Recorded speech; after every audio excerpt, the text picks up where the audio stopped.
Hello, craft beer friends, and welcome to Season 12, Episode 18 of Tap to Craft Podcast, the podcast that dives into the stories, the science, and the culture behind beers we love.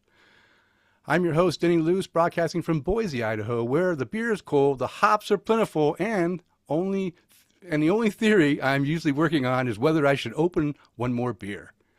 And joining me, as always, is my partner in craft, the man who can sniff out a great IPA from 3 tap handles away, Florida's own beer adventurer, coming to us from Tampa, Florida, Mr. Kris McKenzie. How are you doing tonight, Kris? And more importantly, could you please introduce our special guest? Yeah, most definitely. I love these intros that you've been writing, Denny, putting up for us. Um, all right, so tonight we're sitting down with Mark Osborne, the founder of Adroit Theory Brewing Company, to talk about how the brewery got started, the philosophy behind brewing without limits, and what it takes to keep creativity flowing in today's crowded craft beer market. Welcome to the show, Mark. Thanks for coming on. Hey, thanks for having me, guys. I appreciate the invite. Yeah. Yeah. Yeah, it's great to finally get you on the show. We've had lots of listeners that talk about Adroit Theory. I personally have had one of your beers before because you at one point you were providing to Tavor, Yes. and I was able to grab it off Tavor, and I think Kris the same thing. You were able to get Yep. it off of that service too, but I don't do Tavor anymore because it just kind of got a little bit expensive to bring in beers, and I have so many good beers that I can drink, locally, that I decided to go ahead and do that. But it was nice to be able to get some of these, unique beers from across the country and try out some stuff. So I was really looking forward to having you on here, and I was really grateful that you did send Kris and I some beers that we'll be tasting a couple here on the show, and get your feedback on what went into brewing them and how you thought about the style and the process of making these special beers. So yeah, we're not drinking anything right now. We'll get into that in just a minute, but let me introduce the show real quick, because I'm sure we'll have a few new listeners. We always want to let anyone new listening to the show know what Tap to Craft Podcast is all about. We are an educational podcast focused around celebrating all things craft beer because we want to assist you, our listener, along in your craft beer journey and adventures. And you are listening to episode 304, recording on Monday, March 16th, 2026. And yes, we are live on Facebook. You can join us on the Monday prior to release at 8:30 Eastern Time, and we invite you to join us during the recording. And now let's get this conversation started by going ahead and doing our first beer tasting segment. And we're going to be tasting the Adroit Theory Filthy. And this Filthy is peaches and creams and crumb cake and vanilla smoothie sour. So while we open our beers, Mark, you want to just talk a little bit about this beer? Sure. So, I should always preface this by saying that this is an educational podcast, and Yes. we take it very seriously making beer. Um, the vast majority of beer we make, it kind of falls into traditional categories of looking at it and experiencing it. But you know, part of beer is pushing the envelope and doing fun things that should be treated as such, not serious beers, not complicated things, just something that's fun. It looks Hmm. cool, it tastes great, and checks all the boxes from an enjoyment perspective. And that's what this is. This is a smoothie sour. Oh All right. yeah. This is a breakfast drink. It doesn't look like beer. It doesn't conform to German purity laws. It's just something fun. And who doesn't love peaches and cream, generally speaking? Hmm. And you add crumb cake and vanilla, and voila, you Yeah. have just an excellent, you know, dessert sour that can be enjoyed first thing in the morning with some champagne, which I'd be highly recommended, or here in the evening as a little dessert top off, after a bowl of vanilla ice cream. What I you're gonna like it. get? I like it. Yeah. So you recommended before the show started that we take the can and we do a nice vigorous shake for 20 seconds to mix up all the ingredients in there so that when we pour it, we'll have a nice special treat. You weren't kidding, because as I poured this thing, it's pretty thick. It was coming out like a milkshake, It's a milkshake. and it's got stuff in there, It's and got crumbs in it. it's got crumbs in there, and, All the and I crumbs think for a reason. I think I saw peaches floating in here too. I don't. Yeah. I mean, there's a lot of stuff going on.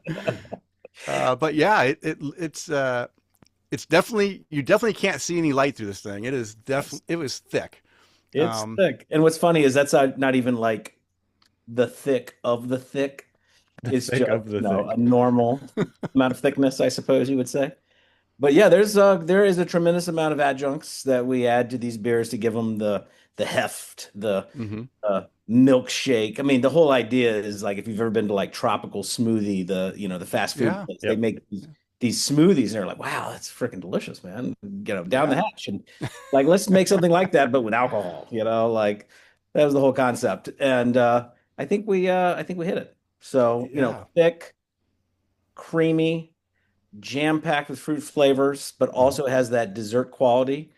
But in a shockingly weird way, it's not as cloyingly sweet as you might think. It's really shockingly quite drinkable.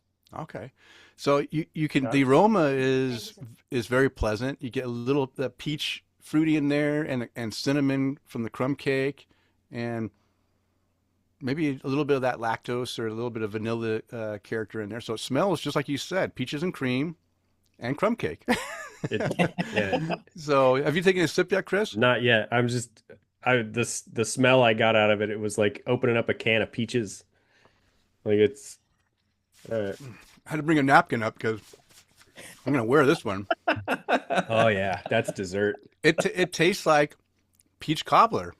There's definitely a piece of fruit in my mouth right now. I definitely got some pulp in there. That's the way I like my juice. Yeah, with pulp. You can see that there's definitely some stuff in here. So this good. beer must really play havoc with your, like, the cleanup afterwards. Is it pretty tough when you have all this stuff mixed into the beer, the tanks and stuff? I mean, yes, there's yes. Short answer, yes. Just give you a frame of reference. I mean, this type of stuff that we make never touches our brew equipment. We're taking finished beer. Okay. Fully finished. And then adding ready to go beer. And then we start this process where we're adjuncting it and getting it to the point where it looks like a smoothie, it tastes like a smoothie, it drinks like a smoothie, but like we don't serve this in a draft line because the first pour would clog up the entire draft system, and that would be that. And it never, so we don't treat this the way we treat the rest of our beers. So people are like, how do you make something like that? Well, think about not making a beer, like, because it would be very difficult to make something like this. Yeah. But yes, there's a tremendous amount of things in there that would clog up basically anything that attempted it. This can't be beer. Like this. So it does not taste. Yeah, it doesn't taste like beer. It tastes like I just took a bunch of peach cobbler and crumb cake and mixed it in with some milk, and it's a smoothie, like you said, tropical smoothie, and it's very tasty. And you're right. It's not. It's just the right amount of sweetness where it kind of takes that tartness from the peaches and just kind of smooths it out a little bit.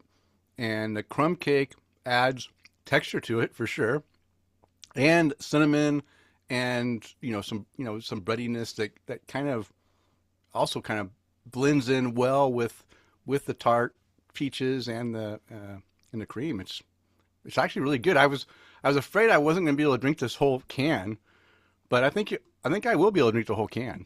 I happen to pass. That is 32 ounces of flavor you got in your hands there. I happen to pass off a 5-ounce taster to my girlfriend. She said it was magical. Yeah, people. It's funny. Obviously, people that don't like beer, they love this. But what's really funny is people that really are into beer and are very serious about beer. They might put their nose up and be like, "Oh, what is that nonsense?" And then they hustle on over and they taste it, and the first words that are out of their mouth are like, "Jesus Christ." That's like, that is the best thing I've ever had in my entire life. That's a Untapped Community Awards gold for Virginia. Really? Mm. Nice. Yeah, Congratulations. yeah, Congratulations. I So just posted that this week. nice. So, how did you balance all these flavors, the peach, vanilla, and the pastry elements, to work together without competing with one another? I mean, did it take a lot of trial and error, or did you get lucky on the first try, or is this one of those series that you've done enough of that you know exactly how to work your magic? At the beginning, like what's crazy is it seems like yesterday to me, but we started making beers like this way back in 2017, which was really, I mean, really ahead of the curve, if not the curve. Hmm. Um, and there was obviously some trial and error with at that time, but we've been doing it for so long that like we definitely have it dialed in terms of a pattern that can recreate a variety of things. A lot of it's inspired by ice cream or some shake of the month Hmm. type of thing where you're like, ooh, that's a great idea. And then it's like, okay, what percentage should we add of this versus that, and trying to balance it to make it make sense. But it's an extreme experience. So it's designed to be overwhelming and not subtle and nuanced. It's designed to be like a sledgehammer, Hmm. but in a delicious, like you're like, I can't believe I like this. Why am I liking this so much? This is delicious in my mouth. That's the whole idea, is just to make something that's so shocking from an appearance perspective, and then when you taste it, it's like, wow, it's as shocking as I thought it was going to be, but I like it. And I don't understand why I like it, but I love it. That was the whole idea. And we've been able to replicate that with a variety of flavors. Okay. So it comes in at 4.5%, which I think has got to be one of your lower ABV beers. Yeah. What was the base beer that you used in this? So we brew like a 7%, just very straightforward, sour, Hmm. very nice sour, very drinkable sour, very traditional, but we take that as the base and then start adjuncting it to reduce it down to about 4.5%. Okay. Okay. And how did I mean, how sure you are at the percentage is actually 4.5%? Because we have heard that there's been other breweries that claim, beers are high alcohol, but when you actually measure it for real, you realize that it's been reduced down. But are you pretty confident this is 4.5 or? I mean, we take a lot of these things, and I'm sure it varies from one to the next. Yeah. We try to be on the low end of the scale. We're not saying this is like 8-10% or something. That would No, no, no. but and also I'll say, if you're intending to drink this type of beer to catch a buzz, Don't that's do it. probably not It's just going to the end investment of poorly. your time and calories. Uh, but I think that's a reasonable, Okay. reasonable You mentioned calories. Do you have any idea how many calories are in this in that 32 glass you're ounce? drinking right there. Yeah, Well, first of all, let me ask you: are you wearing sweatpants? I need to. I need to go change real I wore quick. gym shorts today. Yes. I mean, to be honest with you, I have no idea for Okay. sure. But I would be willing to wager that that pint you poured is probably somewhere in the 1100, Whoa. 1200 range, Okay. I'm maybe gonna a have to little work out more. after this show. Yeah, I'm going to go it straight is to not for the bed. faint part. Oh, that's great. Well, Mark, this is a great beer. Yeah. I'm really enjoying it, and I'm gonna sip on the rest of this can while we continue the show. But Okay. thank you for sharing this with us. I knew that we had to drink this one on the air because Kris is a huge peach beer fan, so he loves peaches, and I said, hey, we got to do this one on the beer on the show. Hmm. Okay, Mark, now it's time to learn about your craft beer journey because our listeners love a good origin story. So let's talk about how you found your way in to the world of craft beer. So take us back to the beginning. How did you first stumble into craft beer? And do you remember that one beer that made you stop and say, whoa, this is different? Yeah, so thank you. I think this is a great question. I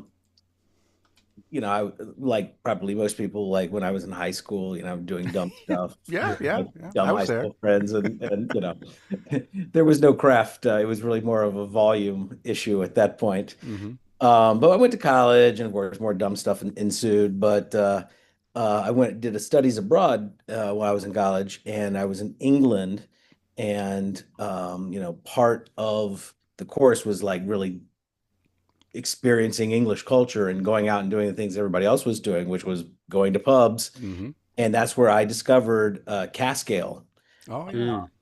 Mm. from a true beer engine, at places that took it very seriously. And I was like, wow, like I've never tasted anything like this ever, Yeah. right?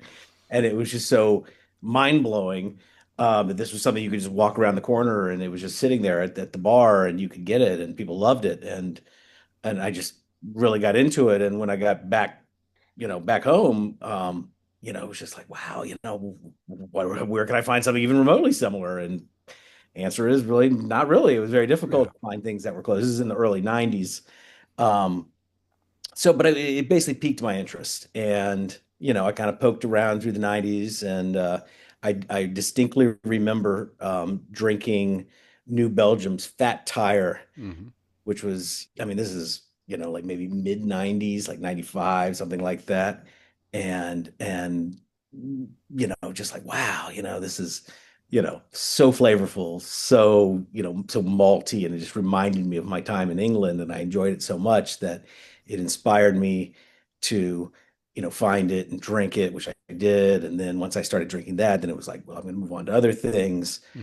Um, and with all these things, it kind of progressed. You kind of get the taste for something very simple that's Yeah. to you very complex, but very simple in the grand scheme of things.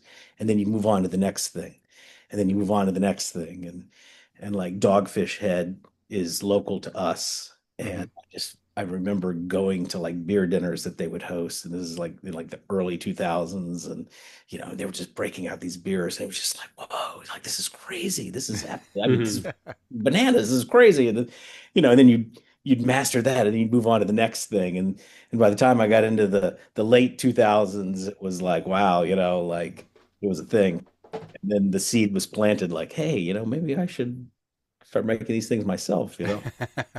So yeah, but yeah, cask ale, English, and then Fat Tire, New Belgium. That was the beginning. Okay.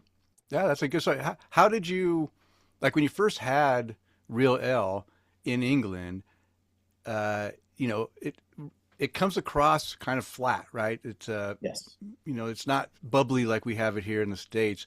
Was that at first, was that a turnoff for you, or did you not mind the kind of flatter beer with I think it has, it's flatter, but it also has like a softness to it that, kind of just makes it easy to drink as well. Um, Yes. Yes. I mean, it was, I mean, arguably somebody who's in college drinking the least expensive keg that they can buy for the party, and to transition to that was obviously a bit of a shock. yeah. But I really, really, it just, for some reason, I was like, wow, like this is crazy. It's like room temperature. Hmm. There is, no forced carbonation, just natural carbonization, which was subtle and nuanced. And Hmm. I remember like talking to people that, were also drinking it, and they would tell me like, oh, this is, and they would point things out to you, like, oh my gosh, this is crazy. I've never had something like this. And luckily for me, it really stuck. And it was funny when we first opened the brewery, we did cask ale for like 2 or 3 years, like where Oh we wow. new one every week, and we got like an actual the equipment for serving it, and we Hmm. tap that stuff. Um, but yeah, I mean, the nostalgia of it is Yeah. pretty nice. Yeah. Nice. Okay. So these days, where do your beer tastes land, Mark? Like, you have a favorite style or you have a go-to when you walk up to a bar somewhere? I mean, I'm very much into American style lagers. Like clean, crisp interpretations of classic styles. So Mhm. like Schilling is a Vermont brewery, and they make a beer called Alexander. It's a Czech style pilsner, and I have that in my refrigerator pretty much at all times. And Mm. that's like a kind of a first beer of the day type of beer for me. I just got some Bierstadt Lager Mm. from Denver, and again, I just I you're did just too. like Jesus Christ. It's like perfection to me of like just a clean classic interpretation. So that's always my first beer of the day. My favorite beer, that I drink on, from a volume perspective is still IPA. I love Hazy's. Mhm. I haven't gotten over that yet. I love black IPAs. Me too. I love black IPA. My favorite beer we make is a black IPA. So, I like that kind of stuff. And obviously, I still love stouts. I mean, that's the first beer we ever made when we started Mm. was a imperial stout, and just the volume of stouts we've made over the years is just mind-boggling. But I still like that. So yeah, start with lager, move into IPA, finish with stout. Nice. How about a beer style that you didn't like at first, but over time it kind of clicked with you, and now you really like it. Well, I like all beer. It'd be easy for me to make a list of beers I didn't like, and it's a very short list. But I don't know. It's funny. Saison is a style that, obviously is a bit polarizing. Hmm. Hmm. Um, but I definitely it did not check the boxes for me. I remember when I Yeah. first started drinking that, but now I'm like, yes, I go Okay. somewhere where they're making, really interesting, saisons twists or with adjuncts or, special spices, ingredients, or just, Hmm. something just, I don't know. It's one of those beers that like it's classic, but you can put your twist on it. Yeah. You can Yeah. just make it your own. So yeah, we make some saisons, and I really like them, but I always enjoy drinking someone else's as well. Yeah, Nice. that's definitely a tough style to get behind as the saisons. I'm still not there myself, but we've had a couple breweries get us a few that I really enjoyed. Um, Mhm. so all right, so let's see what about a brewery or a specific beer that you think deserves more love? So like a hidden gem people should be talking about. Um, hmm. Well, I already admitted that my favorite style is black IPA, and so Mhm. when you think about a That goes over well on this show. dark ale, Yeah. something that was that kind of peaked in popularity in like 2015, and now here we are in 2026. Um, I mean, I would love to be honest with you, I would love to see that make a resurgence because I really, it's my favorite. Hmm. I love it quite a bit. Um, I don't know. There's always the flavor of the month, but I can live without brute IPAs. Yeah. Me too. And we don't have them Yeah. anymore. Thank goodness. Thank Yeah. God that friggin' died. That And was, my least favorite, I shouldn't say this. I shouldn't say this because I know some people love it, but I don't want to say detest, it's a strong word, but I'm not a fan of like brown ales and oh, ales, generally speaking. okay. But I know people love them, and I love like hoppy versions of them. So like Hmm. Dogfish Head makes this like hoppy brown ale. It's freaking awesome.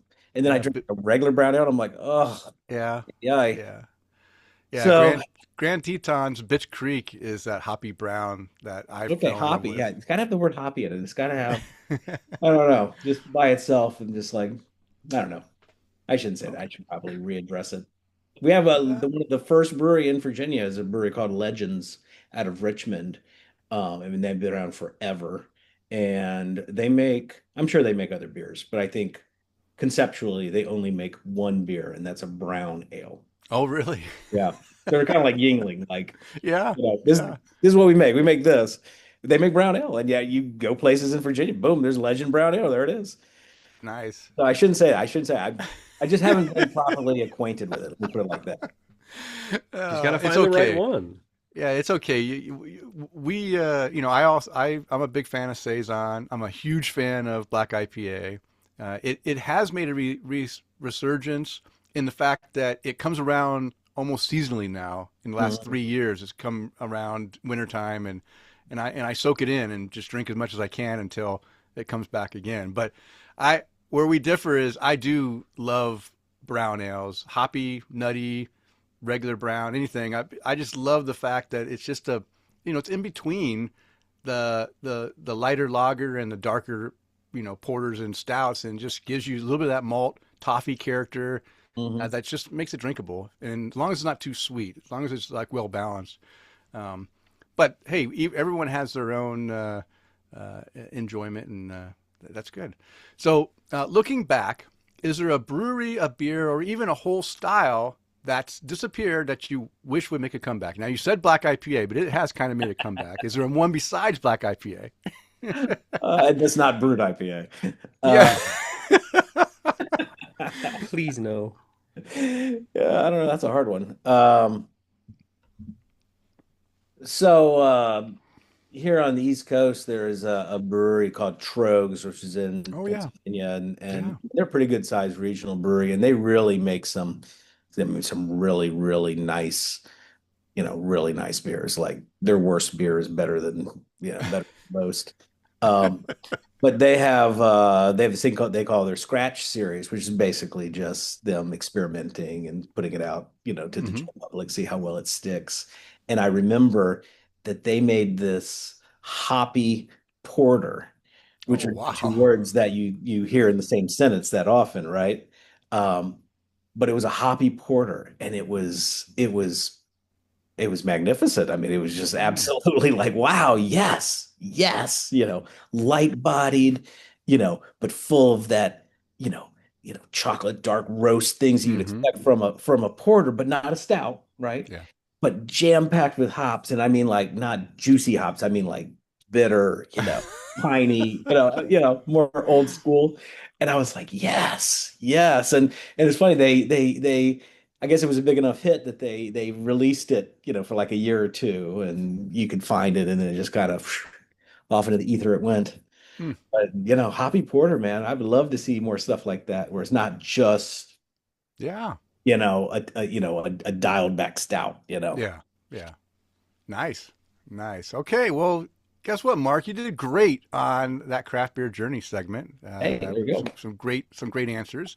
We'll give you a little bit of a break. We're just going to go ahead and thank our Patreon supporters real quick because this episode is brought to you in part by our satisfied Patreon supporters like Bill Slimmer, Amanda and Kevin Argauer, Mike Blanchard, Tara Carlson, Jim Kutzel, and Alex Fuchs, and Eric Scotty Ward. These are all of our virtual producers.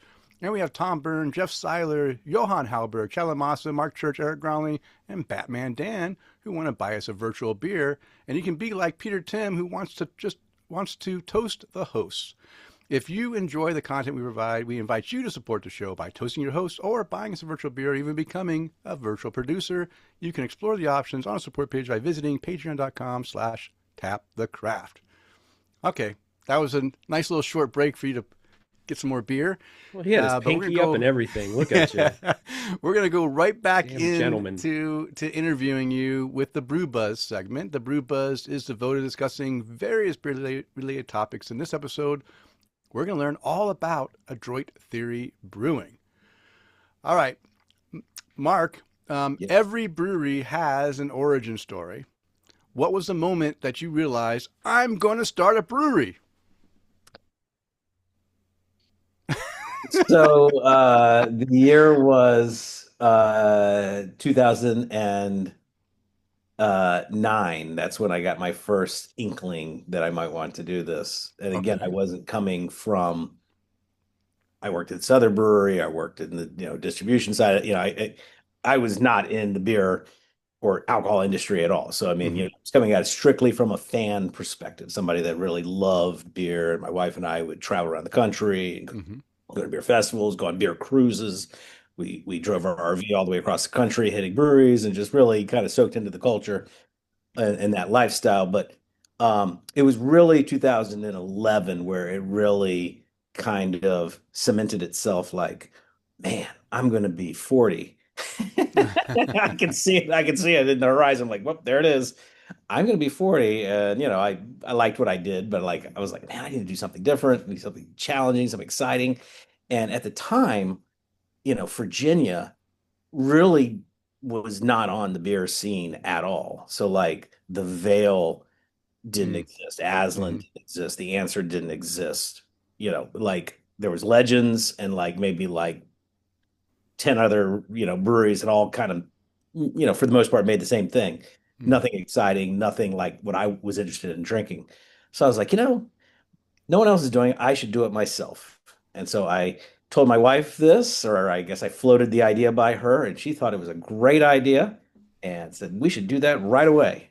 And That's a good wife. yeah, I was like, wow, okay, cool. I was not expecting that. So now I can completely fast track what we're going to do.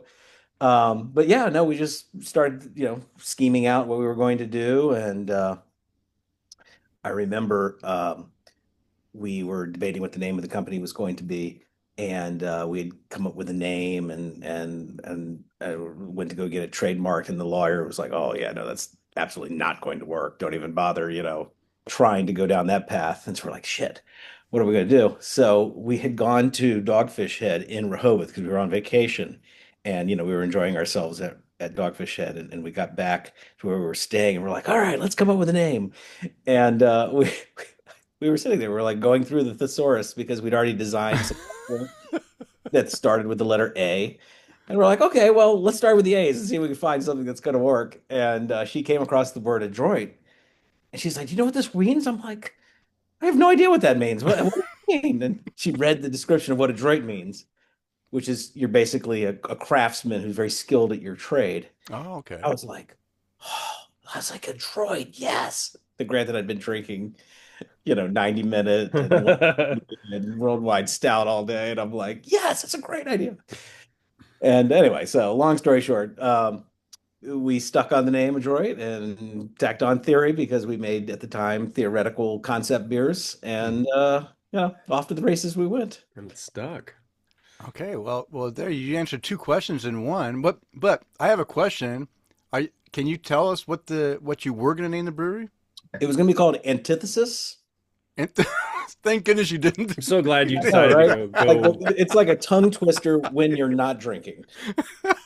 They're never going to be able to spell that when they try to find the website. Yeah, that I'm glad that was taken. So apparently there's like some vineyard or something called it. I was like, okay, whatever.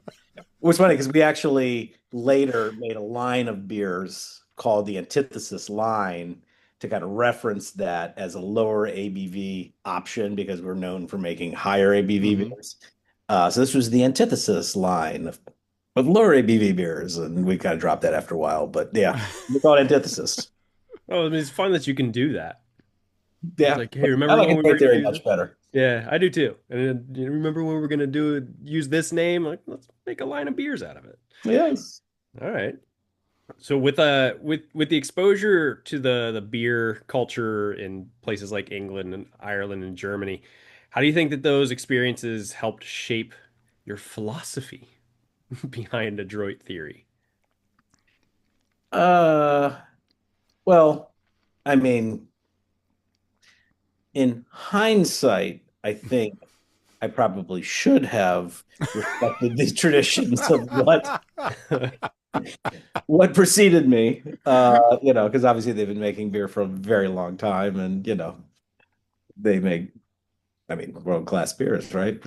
At the time we started the brewery, it was like, let's break all the rules, like Hmm. throw everything out the window, and just make these extreme of the extreme beers. I mean, that was definitely the philosophy. That was definitely the mindset. That was definitely what we did.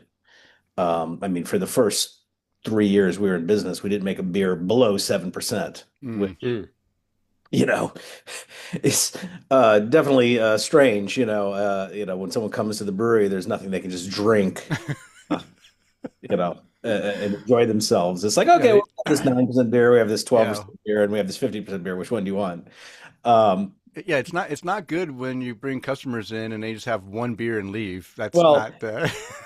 I mean, but we did it. I mean, we didn't make. We've been in business, I mean, for like 4 or 5 years before we made a beer that was like 5%. I mean, it was Mm. crazy.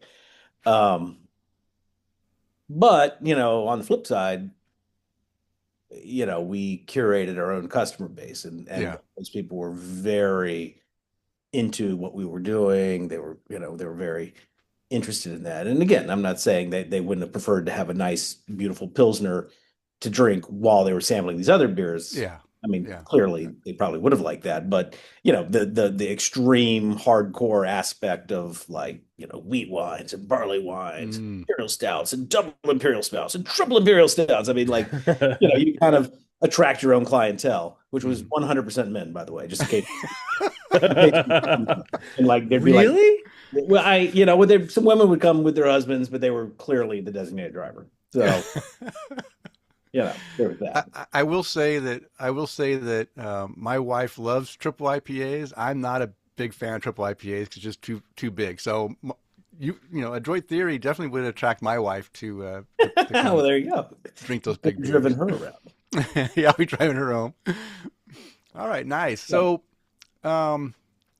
So Adroit Theory started on a small brewing system with experimental batches. What were those early days like? And kind of can you talk about how how your system grew and what you were doing in the beginning times, and then how you grew the brewery into a bigger brewery? Sure, yes, because hopefully this will be a cautionary tale to people that want to start a brewery. Yes. What you probably shouldn't do. I very foolishly read that book that Sam from Dogfish Head, which I'm talking about quite a bit, wrote, where he started on a half barrel Satco Yeah. system, the Brew Magic, and I was like, he started on a Brew Magic. They're super successful. We should do that. That's a great idea.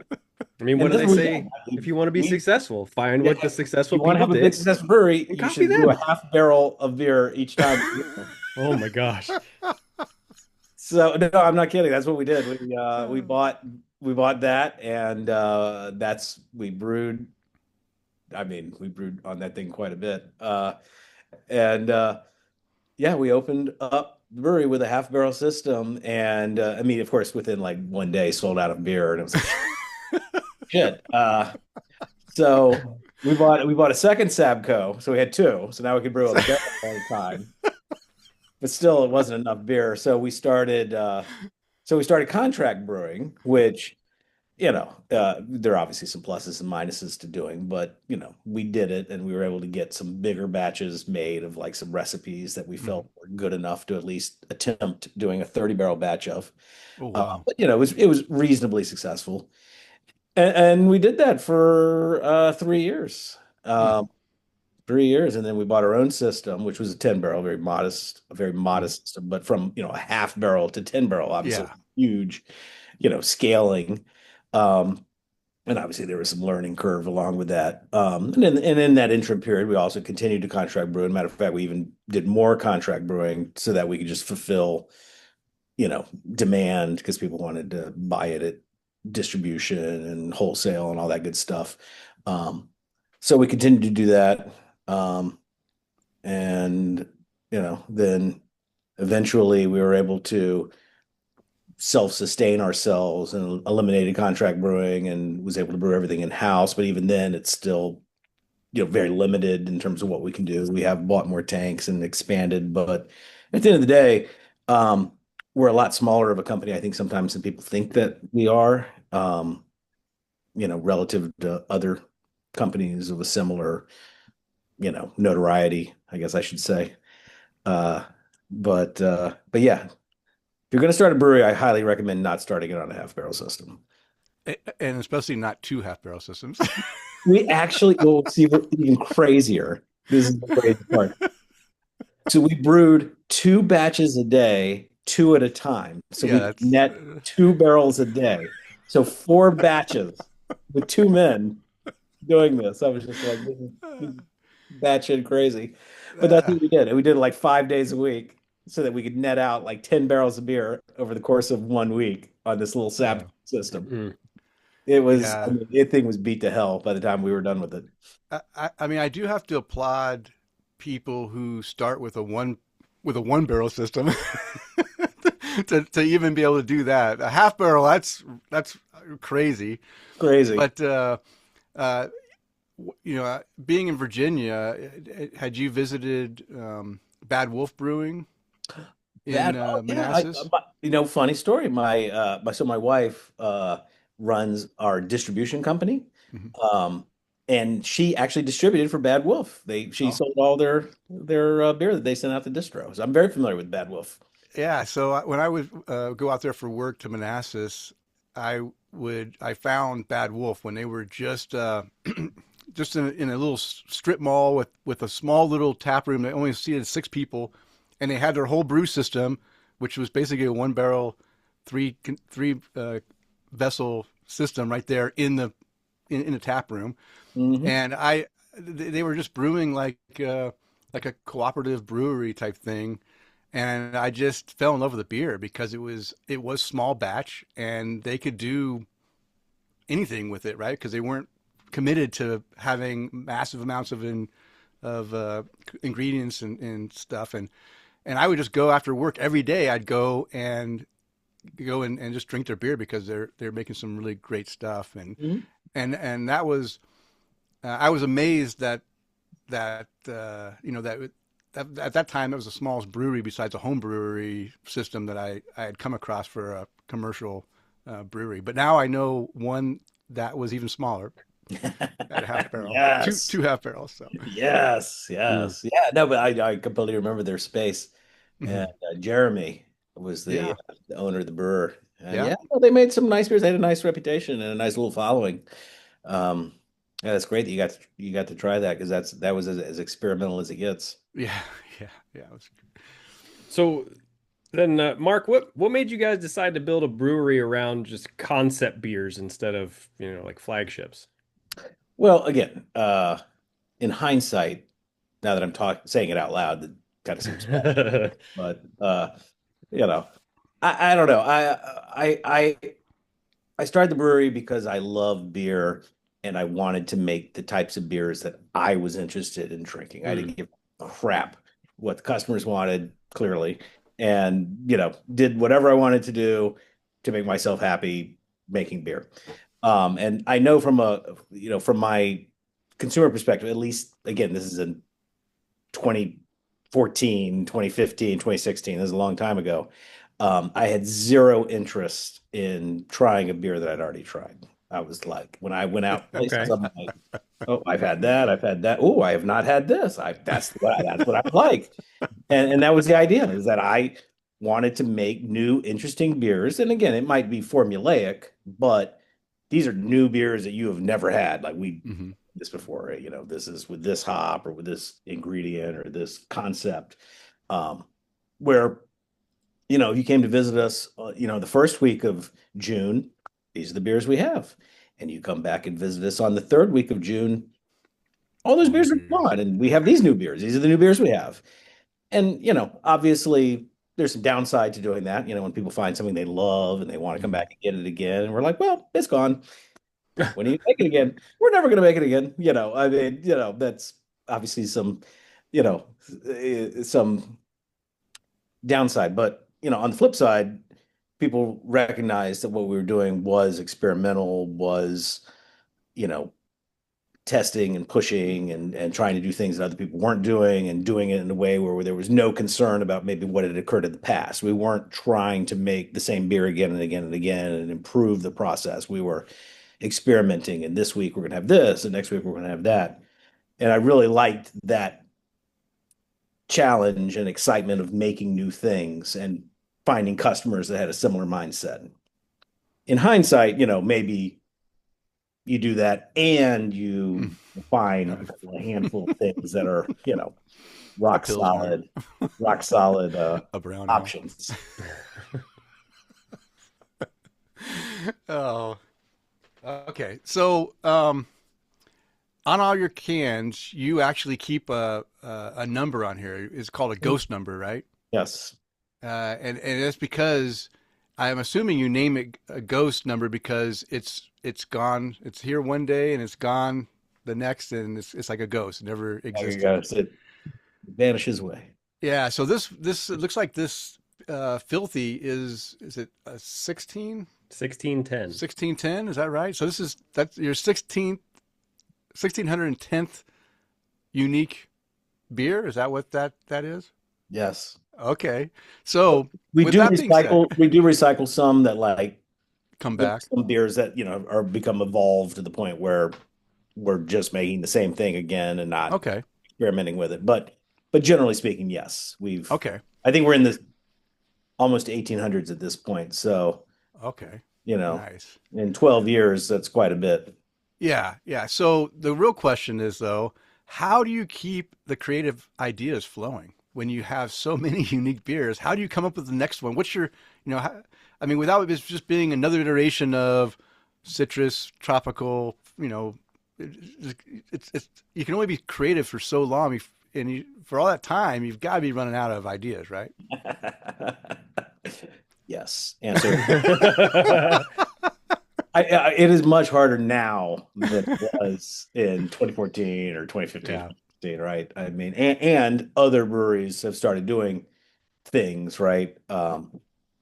Which not to go off subject, but it was really always amusing to me when I would see a brewery in 2020 doing something that I did in 2014. You're like, Hmm. wow, okay, all right, yeah, there you go. Um, but it's definitely more challenging. Hmm. To be honest with you, the biggest challenge coming up with new names because again, James likes something to be super easy, and you're like, well, this is a piece of cake, and then 1,800 beers later, you're like, woof. What are we going to call this thing? I have no idea. Gotta go back to that dictionary again. Yeah. I will tell you, I mean, obviously I drink a lot of beer and I'm obviously watching what other people do, but I'm also look at things not from a beer perspective per se. You know what I mean? Like, you know, when I go out to eat and I go to a fancy restaurant and, they have cocktails or they have some dish and I'm like, wow, those flavor combination, I've never thought of that together before. How could I reverse engineer something like this into a beer? I still do. It's just more challenging because we've done so many things that it becomes challenging. But I don't think I'm completely tapped out just yet. Okay. Good. Well, they most definitely in restaurants continue to come up with different combinations. So I wouldn't see why you couldn't do the same thing with beers. That's new ingredients are showing up for use all the time, and I know breweries can do a lot of the same stuff. So I'm curious to see what you guys continue to keep coming up with. So I'll tell you a quick story, just try to keep it as quick as possible. So shishito peppers, which is a Japanese style pepper, you can go to a grocery store today and find shishito peppers. You don't need to go to a specialty Asian Yep. market or something like that, Hmm. right? But in 2014, finding shishito peppers it was a much more challenging proposition than it is today. Like you could find them, but it was some work. And I remember we were, this is like our first year of being in business and we we're always experimenting, doing all these great things. So we made this shishito pepper porter. And I was very excited about it. I'm like, this is fantastic. And I remember I came downstairs the day they were brewing it, and I saw this huge box of shishito peppers, and I was, oh, they've arrived. Are we using them? And he's like, oh yeah, we already have. I'm like, what do you mean? He's like, we already added them to the beer. And I'm like, what is this huge box of shishito peppers sitting here? He's like, oh, that's what's left over. So apparently he had to order a 25-pound to get shishito peppers delivered to your business. And we only need 1 pound. I was like, damn it. So, What do you do with the other? What do you do with the rest of peppers? Make some I mean, some we unique. tried, you'd be surprised. It's a lot. That is a lot of peppers. Like there, you ain't using that stuff up by yourself. Like, yeah, it was a lot. It was a Buy a sizable beer, get a box. pepper. Buy a beer, get a pepper. Yeah. So anyway, Tell your friends. yeah, there was a lot of those type of incidents. There was Uh, also an incident where we got this. Oh, Jesus Christ. This um we there was this pepper, there was this leaf that was grown in New Zealand, and we were making this Belgian style stout, and we decided to add horapito, which is a plant that's indigenous to New Zealand, and it's this mm, peppery, plant, and so we were trying to find where can we find this, and so we found this company in New Zealand, and we're like, can we buy this? And they're like, sure, no problem, we sell it by the kilogram. We're like, okay, whatever, $300 later, okay, good. So they mail us this Horapito pepper kilogram, which, as you can imagine, comes in like a brick. Oh yeah. Right? It's green, it's Yeah. chopped, it's compressed into this like vacuum packed seal thing. And so we get this notice from FedEx that like package is at the airport. You need to come down here and claim it. We're like, uh-oh. Yeah. So we went down there trepidatiously and like we're here for the package from New Zealand. And I swear to God, they broke it out. They cut the envelope open to see what it was, and we're looking at it like, yeah, no, those are Horapito pepper leaves. Not what you think it is. Yeah, And here in Florida, we call those square groupers. Yeah. We're just like, so anyway, we made it through customs, and we made that beer, and it was awesome.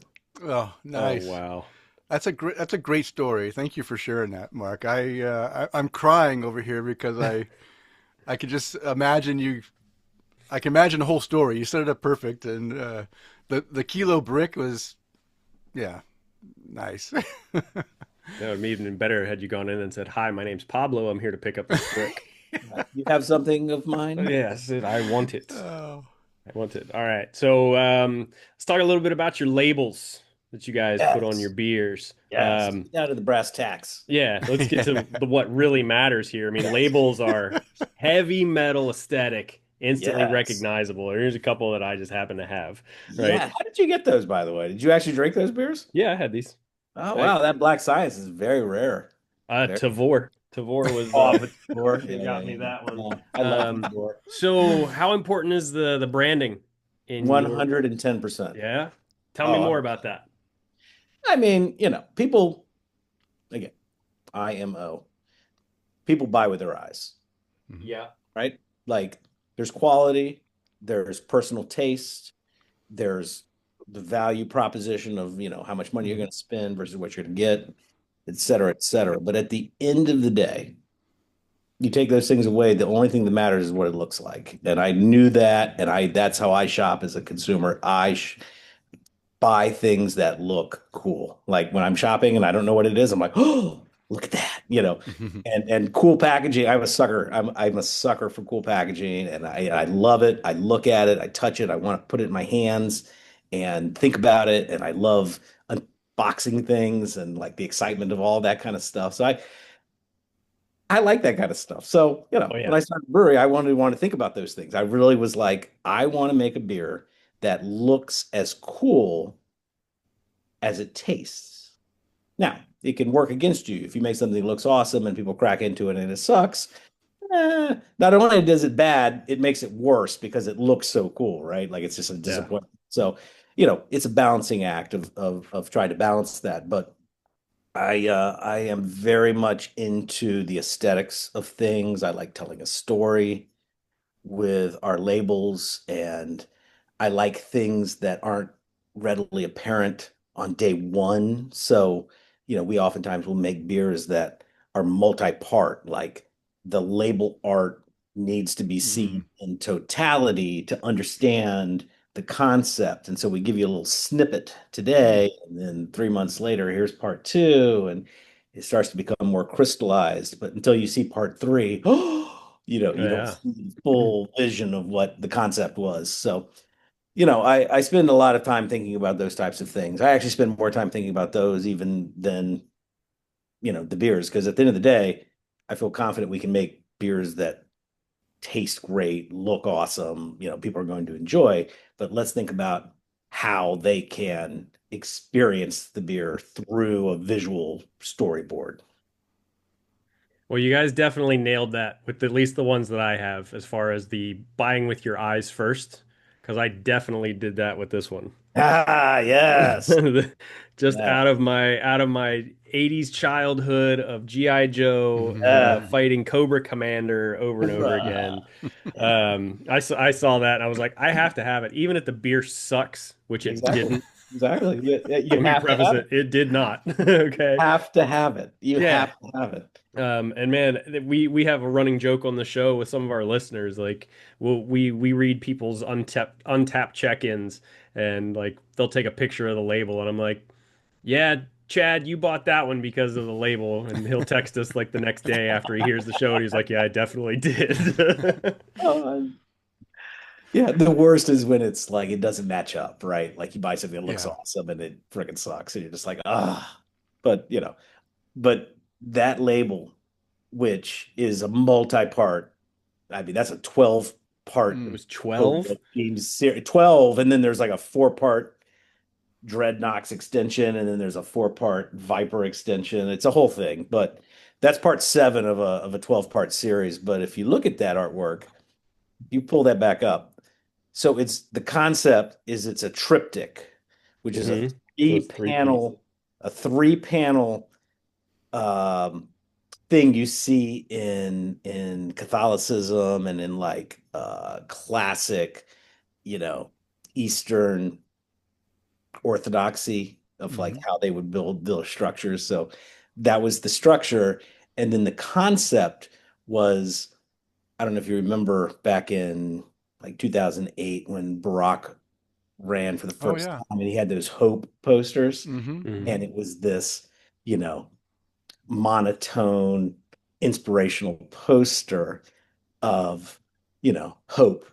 And I always thought that was a really cool idea. And I was like, wow, what if we took, like the anti-hope, you know, of like resisting, Oh, change, resisting the you talking government. about these? Yes, that's it. That's it. If you go back and look at that art, and you'll see that that is Oh yeah, exactly I what it's see it now. inspired by.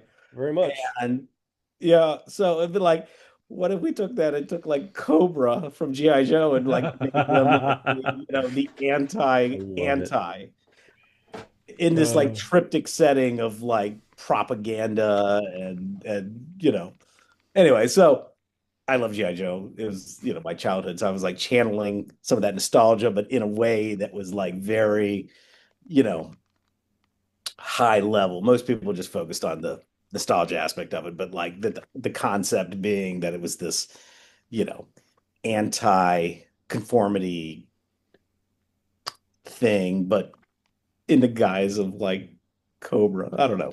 I anyway, I'm glad you but enjoyed it. no, I love, especially when there's some depth to it. It's not just like, yeah, we just generated this photo and we were talking about GI Joe, and that's why we brought it up. No, the fact that it's kind of like, I don't know. In my mind, I automatically think of that part in A Christmas Story where Ralphie gets his little decoder ring from Hmm. Little Orphan Annie.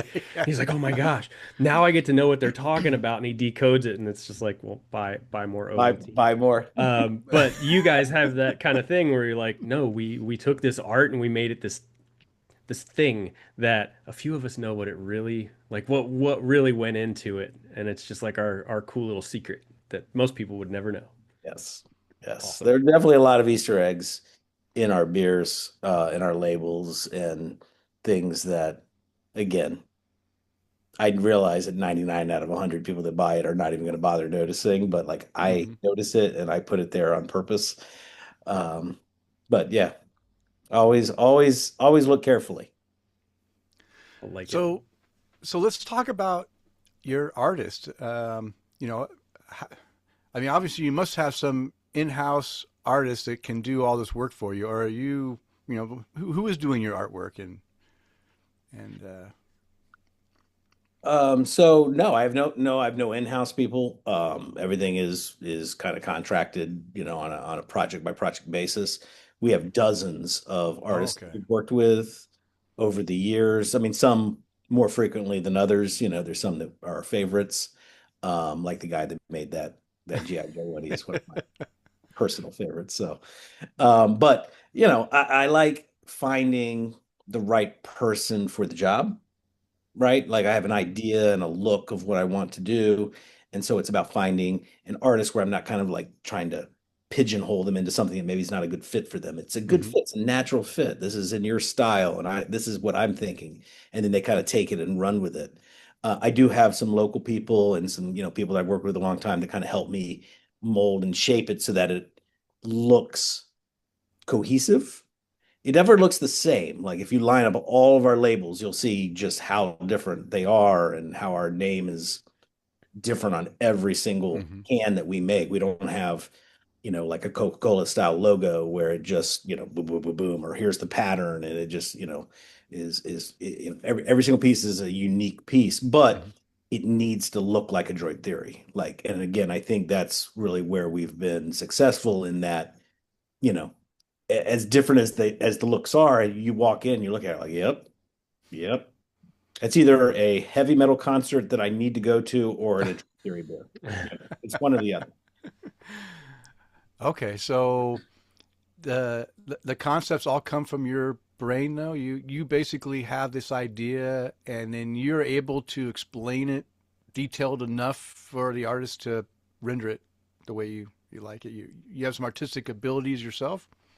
No, I mean, I No. have a like vision of what I want, right? But the challenge, when, in my opinion, again, this is just Hmm. my opinion of when you're dealing with creative people, is you need to give them enough instruction, right? So that they can grasp what the concept is and what the general feel and vibe and look is, but not so much that you strangle them and you hamper their ability to be creative and take it to the next level. So, and it's funny because I've had both successes and failures where like I've given them too much instruction or too much of Hmm. my what I wanted, and like, this is what you need to do. You need to take my idea and take it to this level, and it's going to be more successful when that happens. And Yeah. so that is challenging. But again, it's all about, I think, finding the right person and like what they do, and channeling that in with my vision to make sure that it's cohesive. Yeah. And then working with someone once the art's created to get the text and the logo and all those things to jive and have a cohesive look so that it's not so jarring in terms of our overall portfolio, which, to be frank with you, is actually the most challenging part. Mm. Is again, because we're not Yeah. Cola, where it's the same logo, the same colors, the same, these are all unique pieces, but to make them cohesive as a brand Hmm. is a challenge. Okay. One last question on this subject, just because I'm curious. You mentioned I didn't realize that you had these series and some quite long series of artwork that goes along with beer. By Does the beers that go with these artwork play a part in what that concept is through the whole series, or is it just the artwork is the concept of what you want to show from can to can, and the beer is just whatever beer I put in there? Um, at the beginning, we really tried to pair the beer with the specific label. Mm-hmm. So I'm thinking of, like, we made a beer called Black Celebration back in like maybe 2015. It was an imperial porter that we brewed with blackstrap molasses, black lava salt. Um, I mean, it was a great beer, and the artwork was perfectly paired because it was referencing a Depeche Mode album, but also just this, very dark, destructive vision that we had for certain things, and that was great. It worked great. Um, but then there's other things that are more, um, where the art is conceptual, and it's going to be a longer arc, and so Mm-hmm. it becomes more of style driven. So, like, Mm-hmm. for instance, we have an Evangeline series, which is inspired by the Japanese anime series Neon Genesis, and it's an 18-part series. There's one of them. Yeah. Oh yeah, that's part 18. That's number 18. That's exactly That's right. number 18. Jesus Yeah. Christ, you know your So labels. By the way, yeah, this was from 2020, I think. yeah, that sounds about right. I I'm mean, sorry, we're going Candy. to track on to that series. It'll probably be like a Yeah, 24-part series when we're all done. yeah, But yeah, but like, 2021. He's like, oh yeah, that's number 18. Good God. yeah, I take it very seriously. I mean, there's things I don't care about, and there's things I'm very Very specific about. particular. But anyway, because that's just those are all hazy triple IPAs. Oh, So okay. like again, I'm not that concerned about, release 6 versus release 7. Hmm. They're all hazy, they're all triple. This one is El Dorado and Matueka, Yeah. and the next one Citra and Mosaic, right? I'm less concerned about that, just that it fits the style and they're Hmm. all in a similar vein from each other.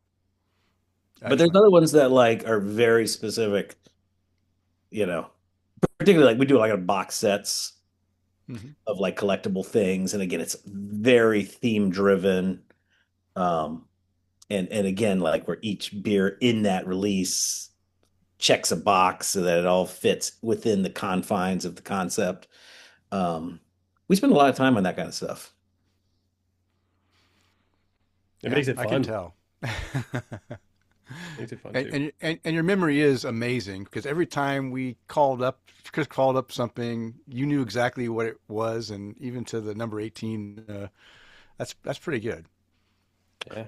Yeah, I mean, this is our business, and like I said, we're again, if we were making the same beer again and again and again, right? Like we had 5 beers we made, and that was 80% of our production, and the rest of it was experimental. That'd be one thing, Yeah. but it's the reverse. 99% Hmm. of it is experimental, and these are little pet projects that we hope land well with the consumer, and people value. Yeah. So, Mark, running a brewery in Virginia, are there any laws or quirks that surprised you guys when you started out? Yes, so Virginia is a controlled state. The government sells spirits at government-owned stores, which we knew, and grocery stores sell beer and wine, which again we knew, but we never really understood exactly what the distribution side of things was. And in Virginia, it is very, specific. I think I mentioned my wife started a distribution company separate from the brewery to distribute our beer as well as other people's beers, but primarily Adroit Theory's beers. But it's really funny. Like if we want to sell beer to a restaurant 100 feet away from the brewery, we have to have her company come and pick it up. It has to go to her warehouse and sit there for 4 hours, and then it could be delivered to the store. And I, as the owner of Adroit Theory, can't not only touch the beer, right, that's at her warehouse, I can't even make eye contact with it. Like I like it's just like completely like, okay, all right, a bunch of paperwork and a bunch of, rules of what can be done. But you know, you learn these things. Other than that, it's actually, I think, generally speaking, Virginia is actually a pretty reasonable state relative to other states that we've dealt with in terms of laws and what you can and can't do. And in Virginia, there's no cap on how much alcohol you can put in a beer. Ah. I mean, obviously there's some physical constraints, but like, if we could figure out how to make a 40% beer, we could sell it in Virginia all day long, you know? Yeah, I think that's called utopias. Utopias, yeah. Or nuclear. What's that nuclear penguin that Brewdog used to make? Oh, the Yeah, no, but I mean, it's funny, and also there is no. I mean, it's a controlled state. We're in a controlled state. The government sells us a bottle of Jack Daniels, right? I mean, that's mhm. crazy. But like at my tap house, I could sell any alcohol beer I wanted in any format I wanted. I could serve 20-ounce pints of 20% beer, and they don't say anything about it. Now, if I overserve somebody, I mean, Yeah. obviously you could run into problems with that, but like it's not like other states where there's, you know, finite constraints on how many ounces you could serve at what percentage and how much percentage can you brew and I mean, they're actually pretty lenient about, the majority of those types of things. Heaven forbid, though, you serve it to someone underage, you're going to jail. Hmm. Yeah. Okay. With the craft beer market tightening recently, what strategies has helped Adroit Theory stay successful? Everyone knows that. I mean, you made it through COVID or the Yes. pandemic, so We were that's very pro-COVID, by the way. We were very pro-COVID. I know everyone was very anti-COVID. We were very pro-COVID. mhm. Like it worked out great for us. It's like Yeah. breaking like fishes. Couldn't get enough beer. It really worked out well for us. We That's have seen the effects of the after effects, and then a lot of breweries are closing down and such, and because prices have raised, they can't get people to work. They want higher wages, which understandable. But we'd just like to hear maybe some things that you guys have done to help keep a Adroit Theory, rolling and doing well. I mean, besides your great artwork, can labels, and good beer, was there anything else that helped keep you guys going strong? Well, I mean, I'm very glad. It's really funny. At the time, I thought I was very mad at myself. So going back to right before the pandemic, we literally were like quoting out a huge expansion Mm. of tanks, not so much like brew equipment, but like just way more tanks and all this stuff right in like 2019, like the tail end of 2019, and we're getting all priced out. Okay, we're gonna do this, we're gonna do that, and really expanded quite a bit. Um, and then COVID came, and I remember thinking to myself, like, "Whew, man, sure glad I didn't pull the trigger on that one. Let's wait and see what happens." And then, of course, 6 months into COVID, I'm like, "Damn it! I really wish I, I really wish I had expanded because I can't make beer fast enough." Mm. Um, and then we get out of pandemic, and things are just a hot mess from an economic perspective, for several years. So I'm very glad that we are smaller than we probably should be. Like honestly, we probably should be bigger than we are. Um, but with that comes certain numbers you have to hit every single month, and other expenses that go along with that. So being on the leaner side of things, I think, has worked out for us. And then the other part of it is just making as small a quantity as humanly possible. I think about like Other Half, which is a great brewery, and I love their beer and I buy their beer from a consumer perspective, but like their smallest batch of beer they make is probably 1,000 cases. Hmm. It's a lot, I mean, that's a lot. I don't care who you are, that's a lot of beer, Yeah. yeah, sure. So like being smaller allows us to make like small batches. So Hmm.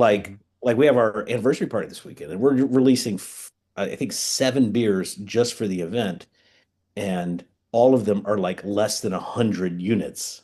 You know what I mean? Mm. Like there's 100. Like that's it. It's not like 100 cases. Like there's 100 Yeah. of them. You can buy 100 bottles. So the nice thing about that is it sells very quickly. You're kind of creating a market for yourself of very limited demand and high marketing and high value to the customer. Yeah. Uh, but I would be very concerned in 2026 of a brewery that had 50, 100 barrel, 200 barrel fermenters, and they're cranking beer out, every single day. Like, oof, that is a lot. That is a Yeah. lot you got to sell. I think keeping it lean and Hmm. minimizing quantity is very important as we move forward. Yeah. It's smart. It's smart. All right. Well, you guys have brewed some pretty wild beers over the years, Mark. What would you say is the most unusual ingredient you guys have ever used? Mm, mm. Uh, well, so we made a very popular beer called The Death of Cthulhu, which is inspired by, well, you know what it's inspired by. But it was made with seaweed and squid ink. I've had squid And ink in a beer before. was that? I've had squid ink in a beer. Never had seaweed in a beer, though. Yeah, no, the seaweed is it's that it's that of the sea quality, right? That salty, Oh, That nice brininess, that flavor, right? earthy briny, yes. brininess. Yeah. That brininess. It's the brininess. That's right. So people, you get from oysters, but seaweed is really you cut to the chase. Yeah. Cut to Yeah. the chase. Um, but yeah, I mean, I would say that's the most interesting. We've really done some really crazy shit, but I think that was the most successful in terms of like, how can you take something that's just like, wow, that's fucking crazy. You know what I mean? Yeah. Like, wow. But also transition into a beer that actually is delicious. You know what I mean? Like with that salty, briny quality, um, and the blackness that you get from Squid Ink, but with also, again, that minerality, um, works out well. I will tell you the most unsuccessful. Is that what you'd like to know? The most Yeah, unsuccessful. let's see You that were one. reading my mind, which is kind of Yeah. impressive.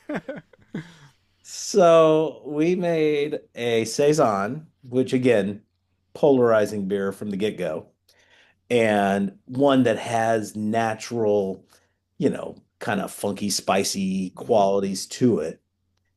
And we got the bright idea to add lavender to that beer, which we did.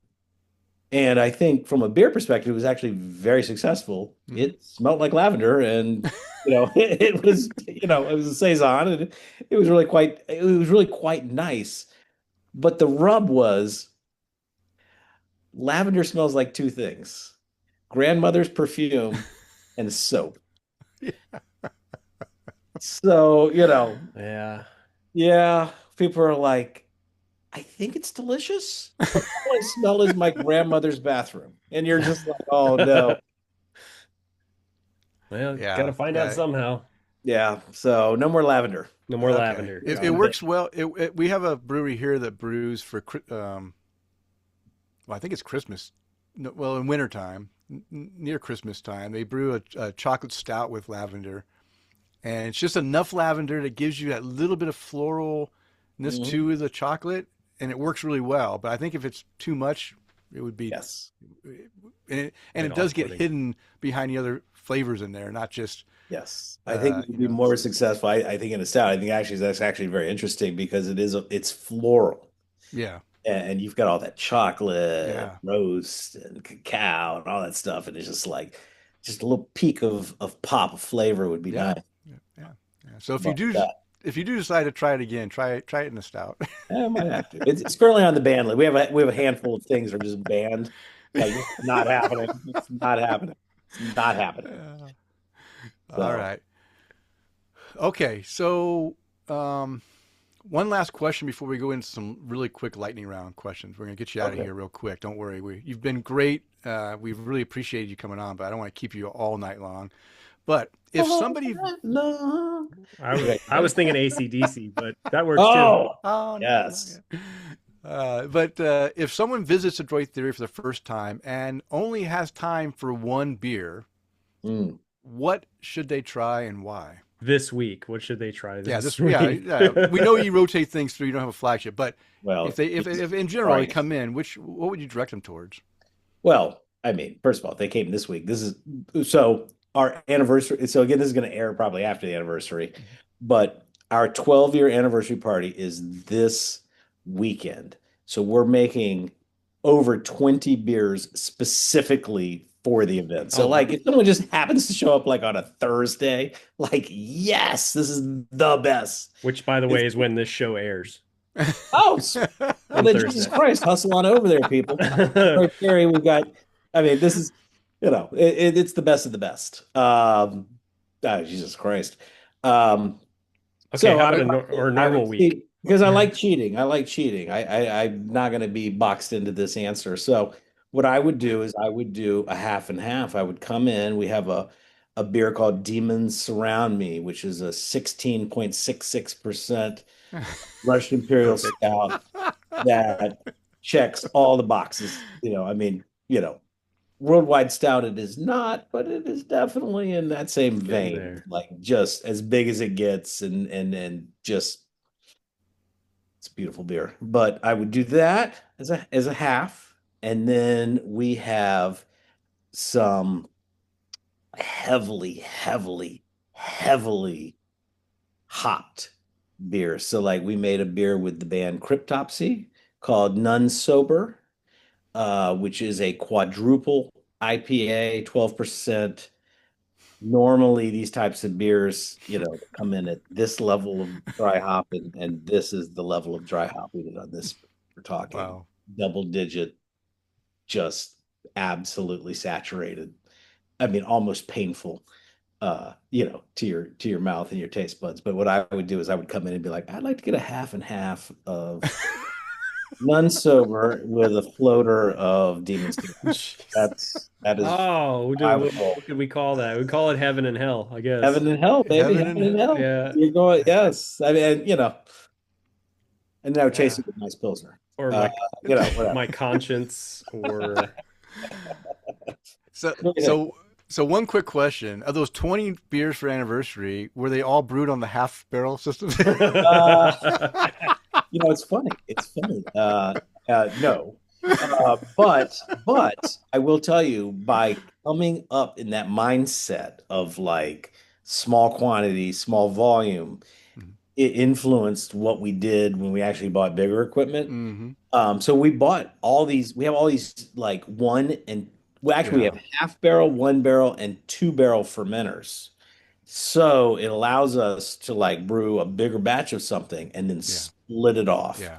which again, a lot of other breweries, you know, like the smallest they could do is 20 barrels, right? Mm-hmm. And um, so we can, you know, legitimately make all these different beers that are either dry hopped or adjuncted or, you know, whatever the case may be, much easier than other places can do. So like Nice. that non sober beer, it Mm-hmm. started off as like just a really nice hazy that we put like 8.5 pounds of dry hop in, which is a lot. And then we took that, transferred into our two barrels, and then put another like 33 pounds in. And but who's then counting? transferred it another two barrel, another 33 pounds. So we're talking like, what is that, like 14 pounds? I mean, it's crazy, like a crazy amount. But again, it's only two barrels of beer, so it's like 20 cases. Yeah. The shit's gonna fly. You know, like the day we open, gone. You know, Right. but it's nice having that flexibility to be able to do it. But also, you know, you can buy the base beer, but then you can buy the version one beer, then you can buy the version two beer. Okay. That's freaking genius, though. Yeah. Yeah. Wow. Great. Let's go and do the second beer tasting Okay, I need to because whip my glass out. I finished this Jesus sour. Christ, you drank that whole thing? I did, and I'm afraid that now I have a sore throat from all that. But I do want to drink this hazy Imperial IPA that you provided us. It's called the Destructive Construction. Yes. Hazy Imperial, 10.5%. So it's on the lower end. That's Yeah, for the good. low end of the spectrum. Yes. Maybe. So while we open this beer, why don't you talk about this beer for us? Okay, so I had this a couple weeks ago. I think it's a good beer. Hopefully you enjoy it. It's been a little bit. Hey, look at that. Some sick shit. Yeah. This is a two-part. This is a two-part series. The first part is called Constructive Destruction. Okay. That came out like I think in January, and this part came out. This is the follow-up, but it's inspired by the movie Donnie Darko. Okay. If you ever guys seen that, but Mhm. in the movie, there's this bunny suit character um, that taunts Donnie Darko about the end of the world, and so I was very interested in making a basically cadaver suit out of humans to fit the bunny from Donnie Darko. That's if you look at it very That carefully. looks about right. Yeah, Yeah. I can see it. So Squirting all as over far as my the beer hand. goes. Yeah, when you explain it to me now, I see Now I see exactly it. it. It is a Yeah, it is a bunny with it is a Donnie fingers and Darko hands bunny. and eyeballs, all kinds of stuff in there. Yeah. Nice. So I'll be honest with you, I have no idea what hops are in this. Yeah, I'm sure Untapped is probably up to date. But yeah. I mean, the way we make our hazies, I really like. I mean, I obviously I make them for myself, but you know, these are not no boil, but like very close to no boil beers. So, you know, they're very light in color, you know, very rich malt quality, but um, you know, you really let the whirlpool and the dry hop pop by doing that. You know what I mean? Okay. You're not getting caught up in any sort of, inherent bitterness.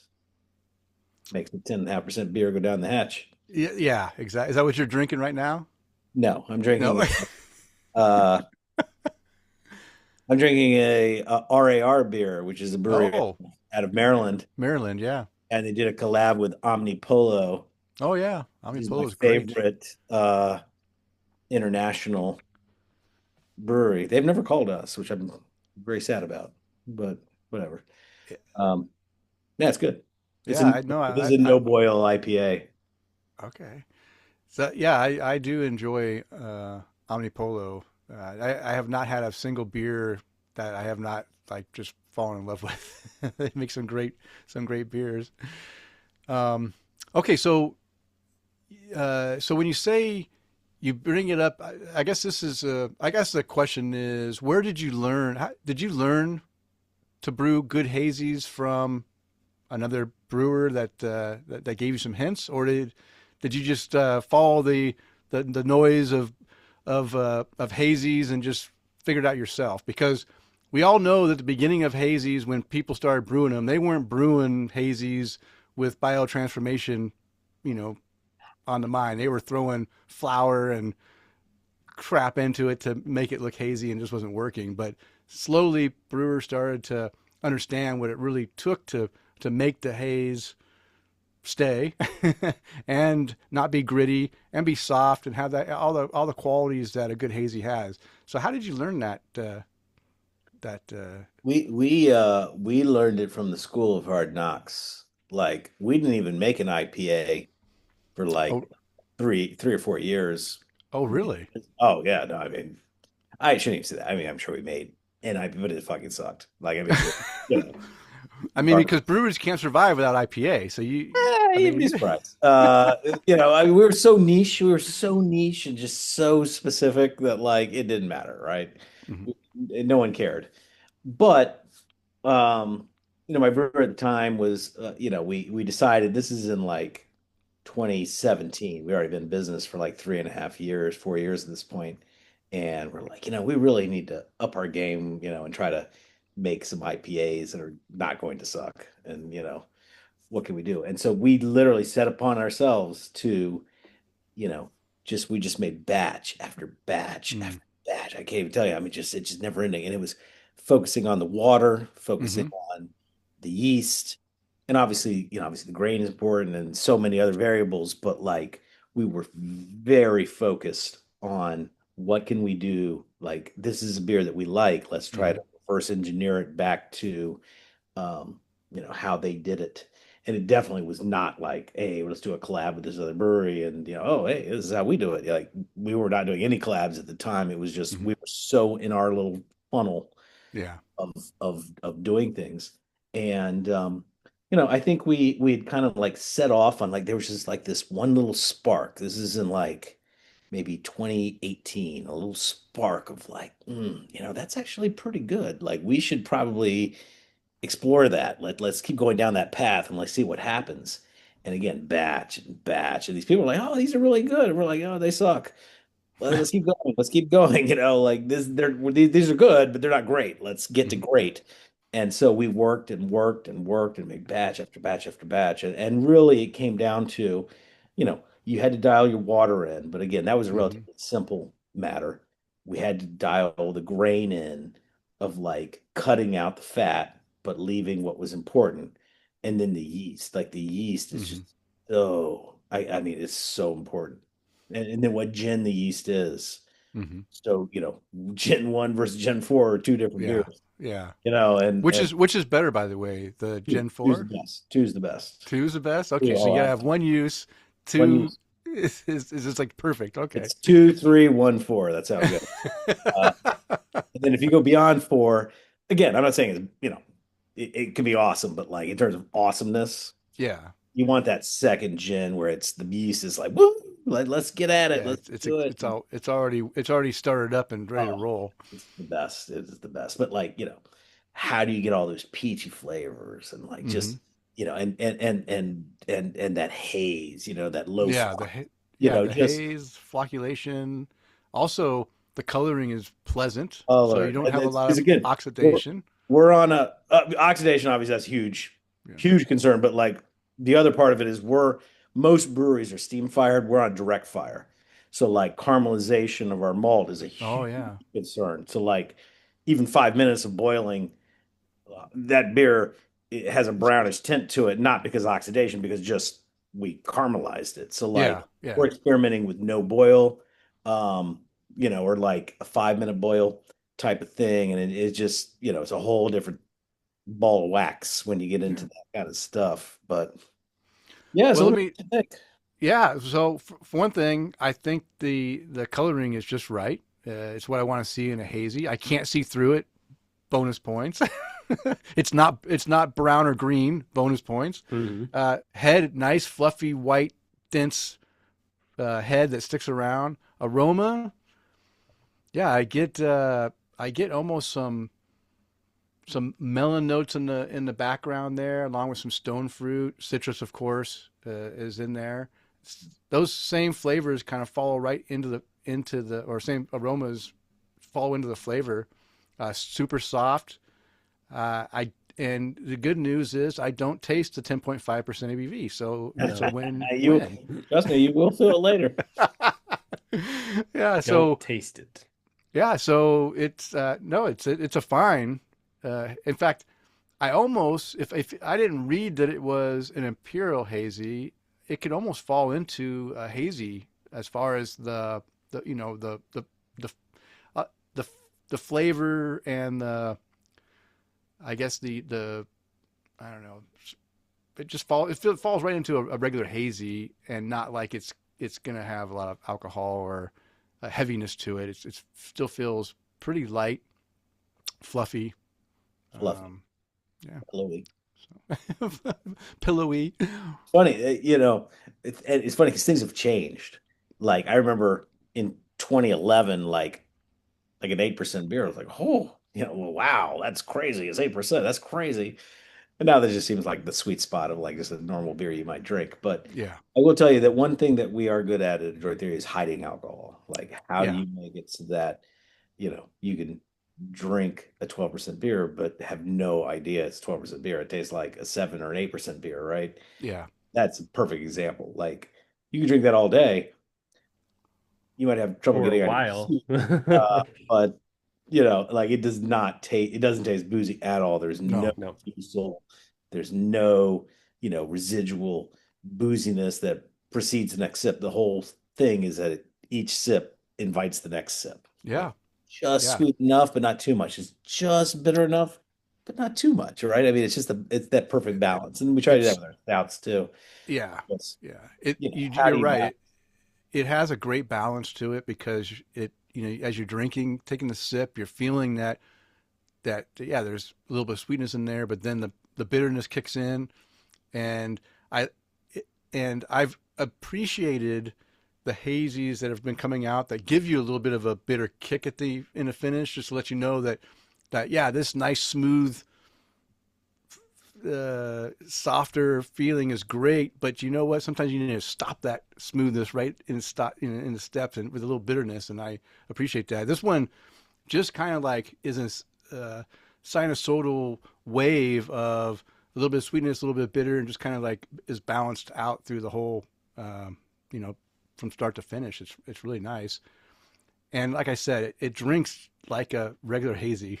I would not know this was a 10.5%. It's definitely not heavy, and yeah, it's a tasty one.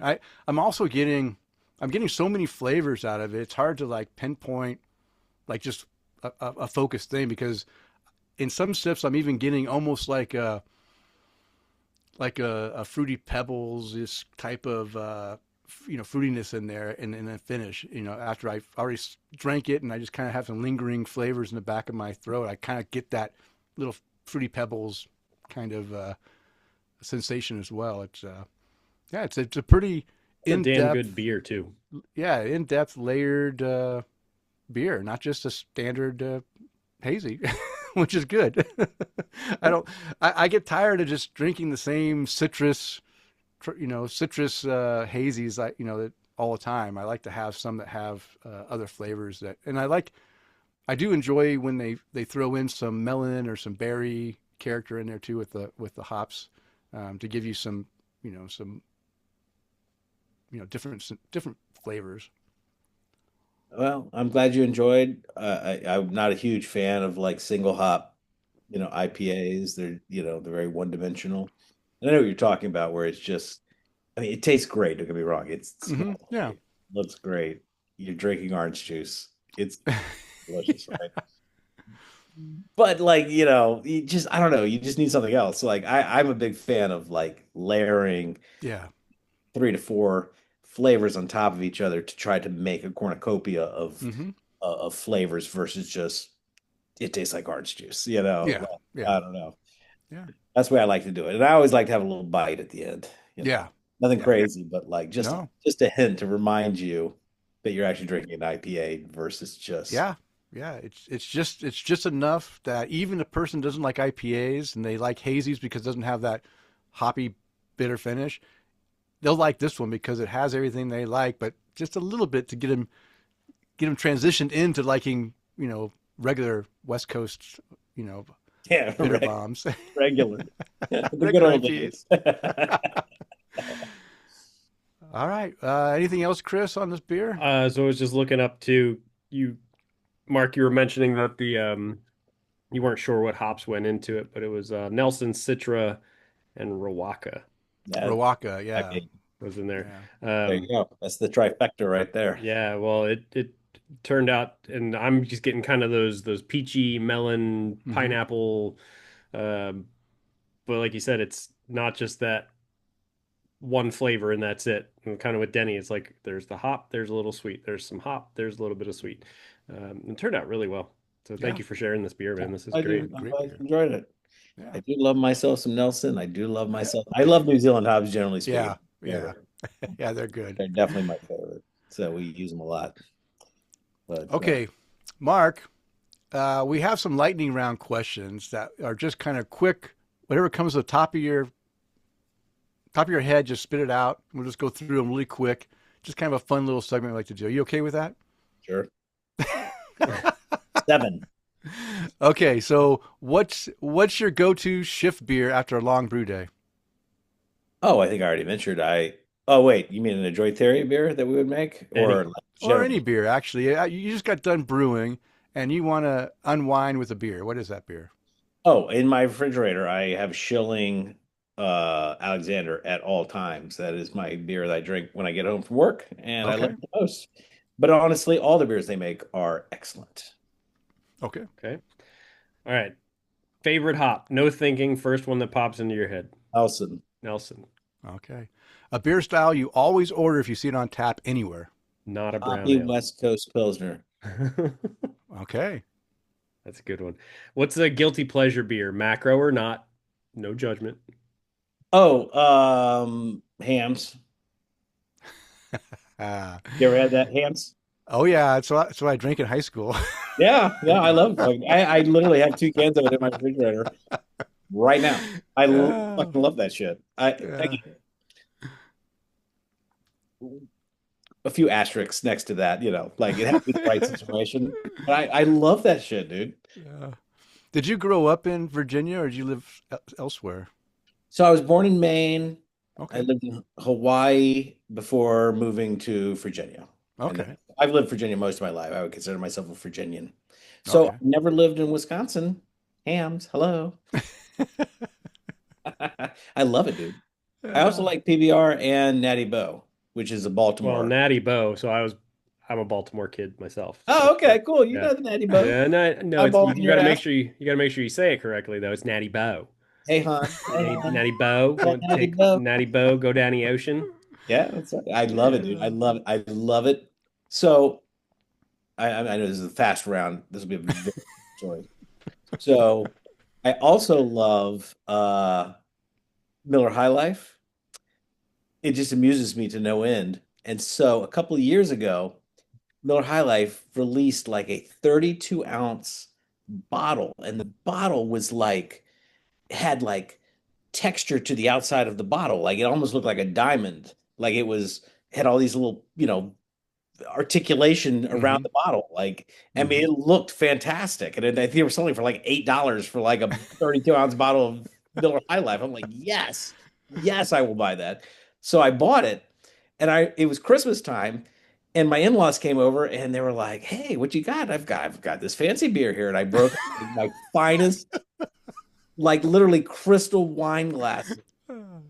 And I decanted this, and they were looking at it. They were like, "Is that champagne?" I'm like, "No, this is beer." Pouring it in the glass, here you go.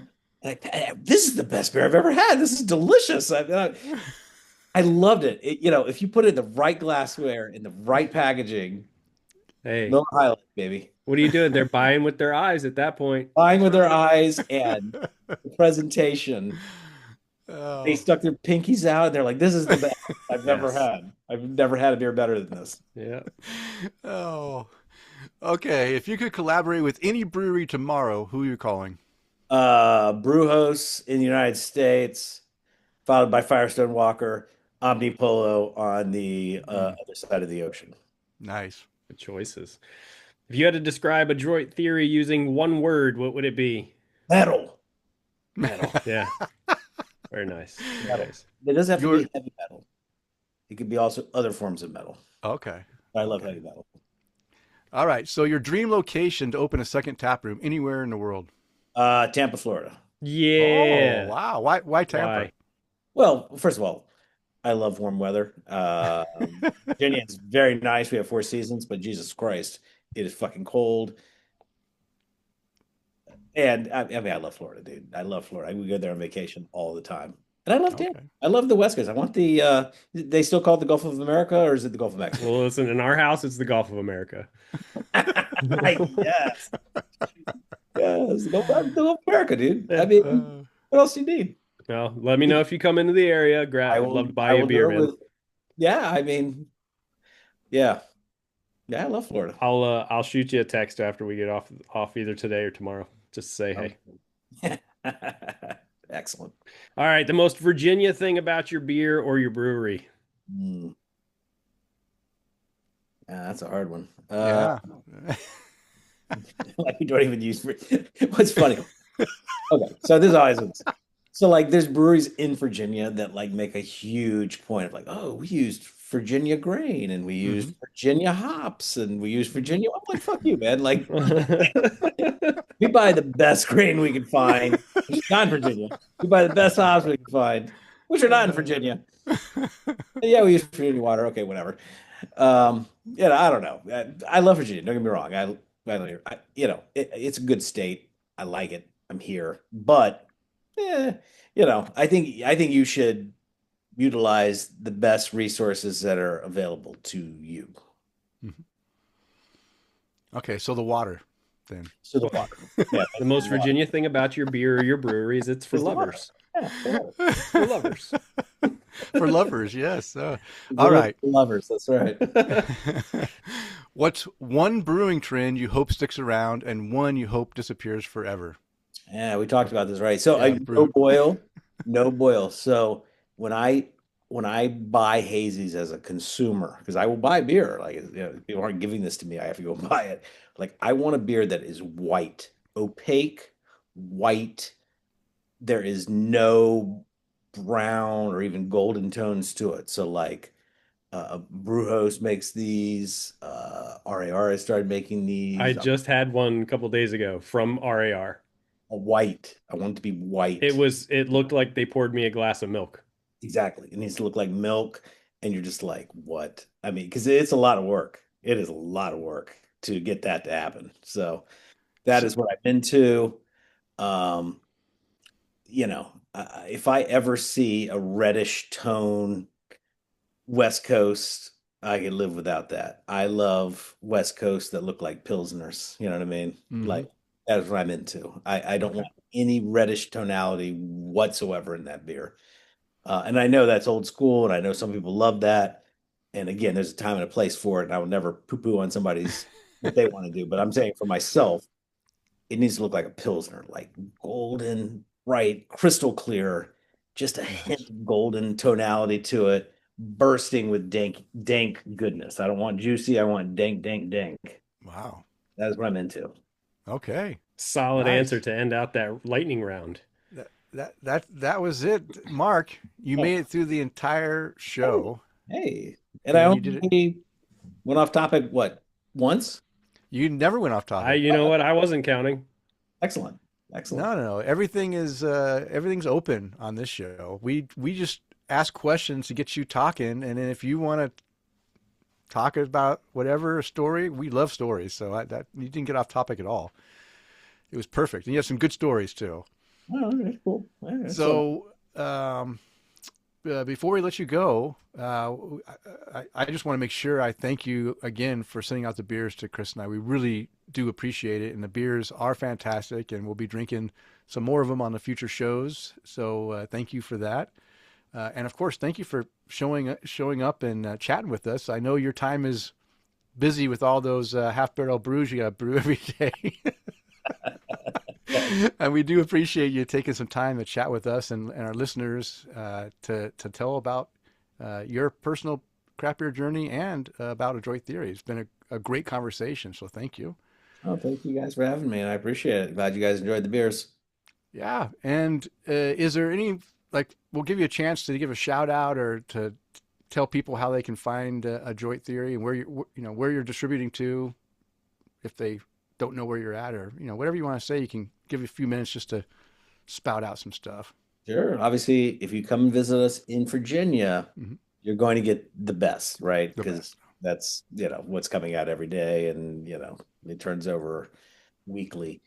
We do distribute, through various states, Maryland, Oregon, Pennsylvania, but we also mail our beers. So, if you're looking to buy our beer, you can have it shipped right to you. And then obviously you follow us on all the Instagram, Facebook, Threads, TikTokeria, Great Theory. We're actually just new on TikTok. I finally broke down and did TikTok about, See, I don't know, 6 weeks ago, January. Okay. and I think it's how we got in touch with you. Yeah, it's funny. I kind of assumed it would be just the same people, just, in a different format, but it's all new people. So, it's going well. We zipping along. I mean, I need to hurry up and get to 3 million, I guess, but I think we're at like 600. So, we got quite a ways to go. But, it's funny. It's people have never heard of us, and they're looking at this like, I've never seen that before. That beer looks crazy. Where do I buy this? That's crazy. Yeah, it does do a job on glassware too. Oh yeah, we actually throw our glassware away at the end of every night. That's like there's no point in trying to clean it. It's just like just throw that shit away. Yeah. I'm not kidding around. Oh. It's crazy. Yeah, it's crazy. And the fact that you just drank 16 ounces of that just blows my mind.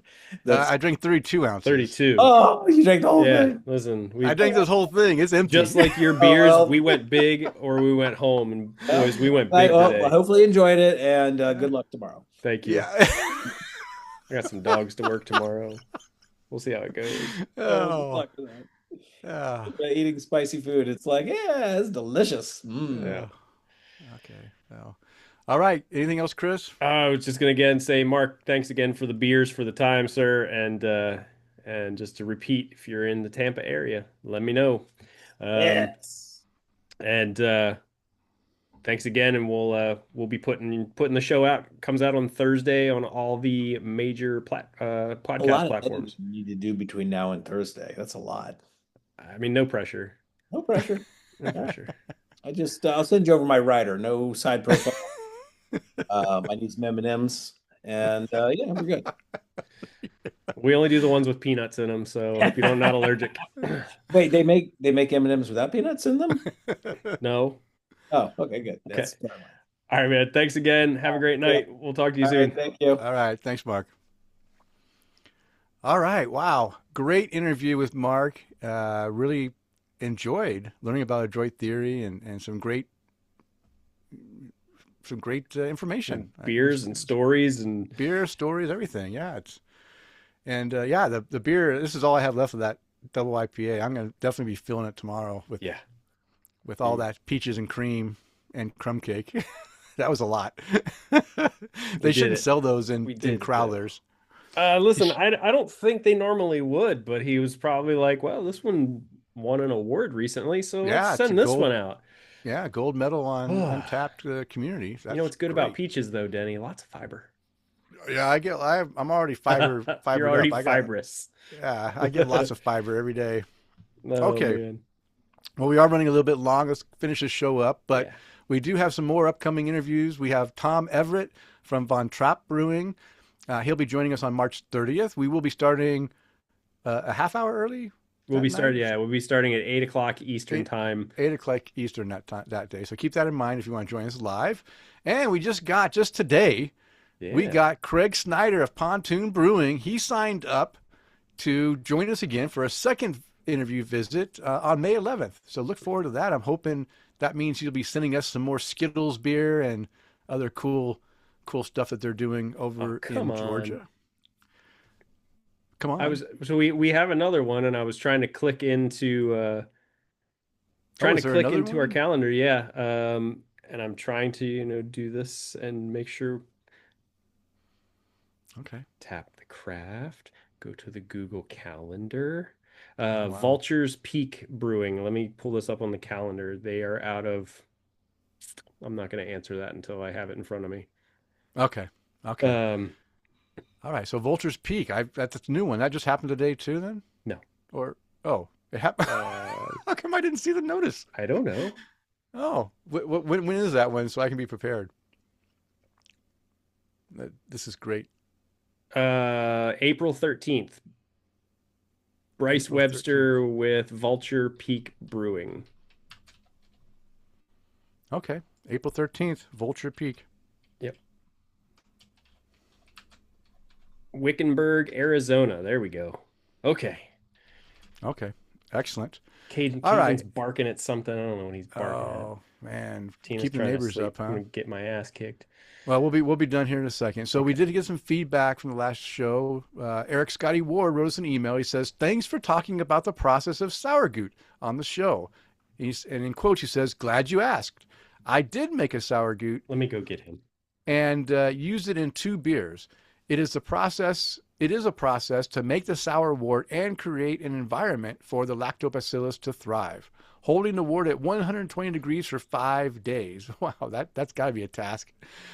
Since this was my first time making the sour wort, it was my best guess that the end product smelled and tasted correct per the beer geniuses that he got his information from.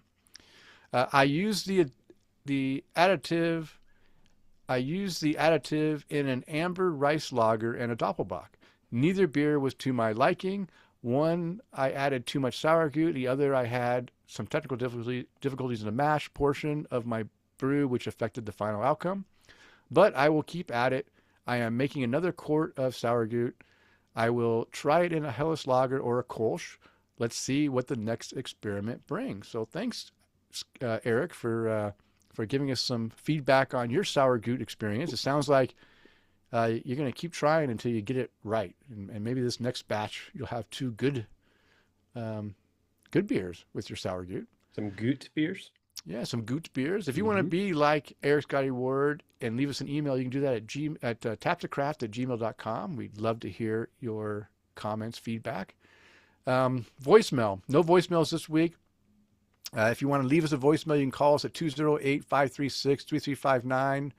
Or if that's too many numbers because you've been drinking 32 ounces 10 for of 10% triple peaches IPAs. and 10% triple IPA or double IPAs, then how about 208-53 oddly?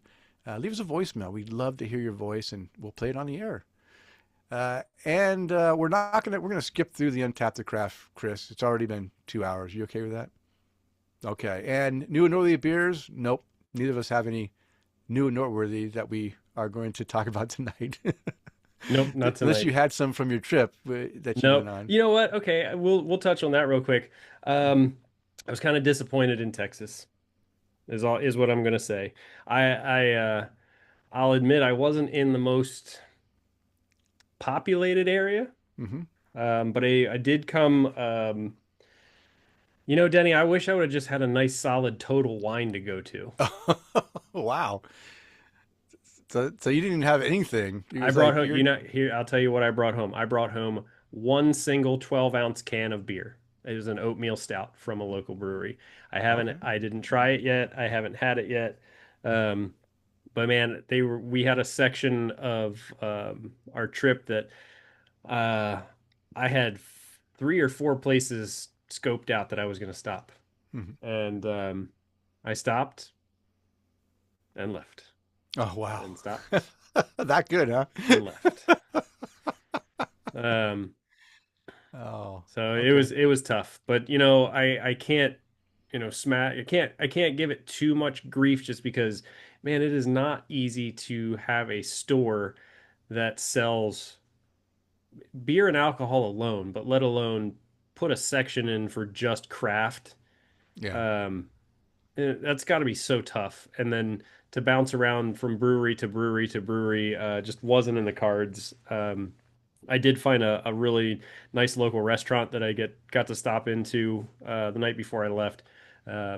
The owner was working behind the bar, Kristen, and she was like, "Yeah, we've got the typical macro beers, but I like to save all my tap handles for the local craft guys because it's a tough gig for them." I was like, "All right, I I like this kind of place. If you're saving Hmm. all of your tap handles for craft, Yeah. then." I'm in the right spot. The food was great too. Oh, good. But Good. yeah, so the trip was good work wise, not good beer wise. Okay. Well, you can't win them all, I guess. No, That's a no, I bummer. tried. Yeah.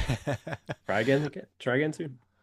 All right, Kris. How about some toast? Who'd like to give a toast out tonight? So I want to raise a glass to Mark Osborne from Adroit Theory. Again, Of I've said course. it a dozen times already. Mark, thank you so much for getting these beers out to us, for spending the evening with us, and just telling us about Adroit Theory. Now I've got another word in my vocabulary. I did not know that adroit was like And a craft. craftsman. I'll Yeah. look it up so I can use it appropriately. But no, again, thank you for the time, the beers. It's a great conversation. So cheers to you. Yeah. Um, Cheers. and then Denny, who would you like to raise a glass to this evening? I'm going to raise a glass to our Patreon toast out tonight goes to Mr. Jeff Seiler. Jeff, I hope you're doing well. And hopefully you'll write into us soon and let us know how things are going in North Carolina. And that's it. Well, of course, being a former serviceman, I always want to raise my glass, and I want to thank all those who have served and are currently serving in the U.S. military services protecting our freedoms. I hope all who are deployed will be able to return home safely to families very soon. Cheers. And you can find the beers and the beers and the link to Adroit Theory in the show notes located on the show post at tapsofcraft.com. And it is last call. It's time to bring the show to a close. And as Kris says, foam fresh, friends faithful, and fridges fully stocked. We want to thank you for downloading and listening to the show. We ask you to please tell a friend. And of course, subscribe on your favorite podcast app. And as a reminder, we release a new show every 2 weeks. Now go out there and spread the good word of craft beer. Cheers. Cheers.